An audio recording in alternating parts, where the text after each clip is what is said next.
নিয়ত মুখে নয়। আমার একটি কথা জানা থাকলে অন্যকে বলো, বানী ইসরাইলের কাহিনী বলো। কেউ যদি কোনো কথা আমার নামে বলে, সেই কথা যদি আমার না হয় তাহলে তার থাকার জায়গায় জাহান্নাম। সালাম ফেরার পরে আপনি মাথায় হাত দেন, আমি নিষেধ করিনি। তো যদি মাথায় হাত না দেওয়া থাকে তাহলে কি হবে?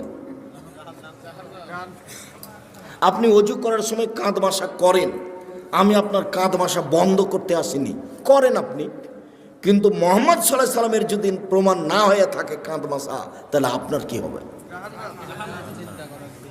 তাহলে আপনি বিবেচনা করে দেখেন, হুজুরকে বলেন, আপনি তো খুব ভালোবাসেন, আপনারা সমাজের দায়িত্ব পালন করেন, হুজুরকে মাঝে মধ্যে দাওয়াত দেন, খাওয়ারও দেন।